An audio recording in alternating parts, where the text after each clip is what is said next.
Now, Egypt will receive up to $8 billion in loans and aid from Saudi Arabia and the United Arab Emirates as part of an aid package to help Egypt's devastated economy. Let's talk about that with Afshin Rattanzi, is joining us on the line now from London. Hi, Afshin. Why this sudden generosity then from these two Arab states particularly? They're not really famous for giving something for nothing usually, or they simply really are genuinely wanting to help out. What do you think?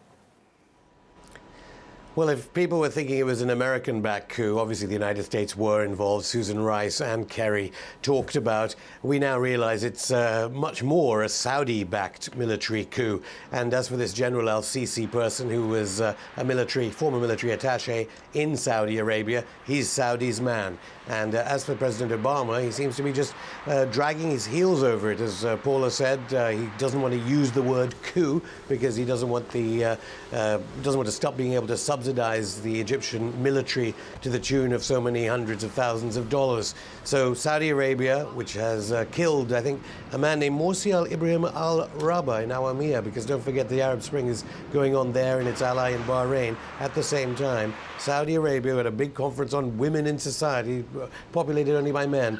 They've taken over the largest country in the Arab world. By tendering these loans, are they endorsing the interim president in some way, endorsing his legitimacy maybe?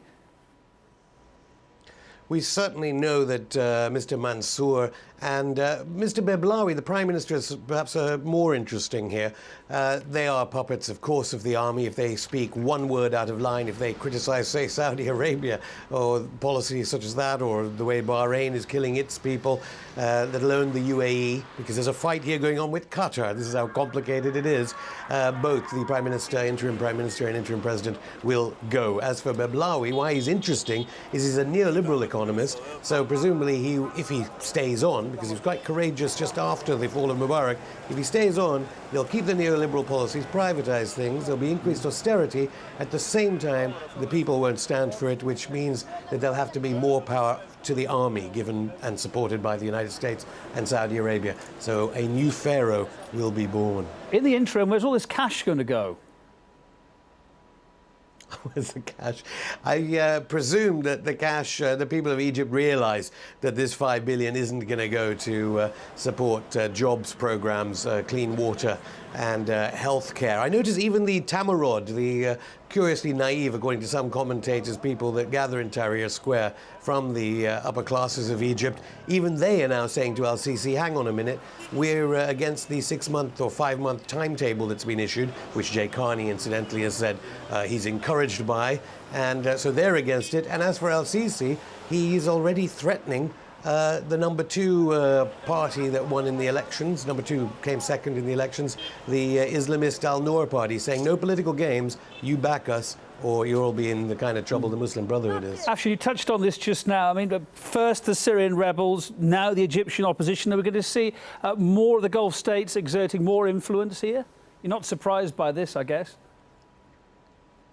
How do you mean? Sorry, I think I just lost you for a second. We're talking about the influence. We're talking about the money that's been paid out here today that we're hearing. Are we going to see more influence like that? We've also heard how the Syrians were influenced as well. We're going to see more of this kind of influence from the Gulf states.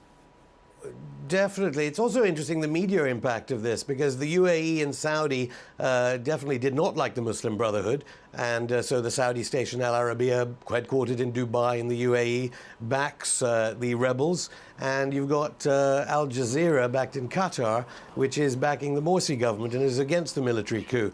So you have both sides using media, using financing, using weapon sales to back their man in Egypt. All the time, the United States, we must remember that President Obama was backing Mubarak, his pet dictator, up until the end, seemingly not quite knowing what he's going to do, and perhaps the Saudis are threatening him. Even John McCain, the presidential candidate, used the word coup. From Obama, we get nothing, and in the mainstream media, all we get is Mohammed El-Baradei, another Nobel Prize winner like Obama, who is saying nothing about the house arrest without charge of a democratically elected president, let alone the ending of a parliament and the disruption of a free media, which continues at the moment in Egypt. Afshin Rattanzi, thanks very much. RT contributors, yeah, thank you.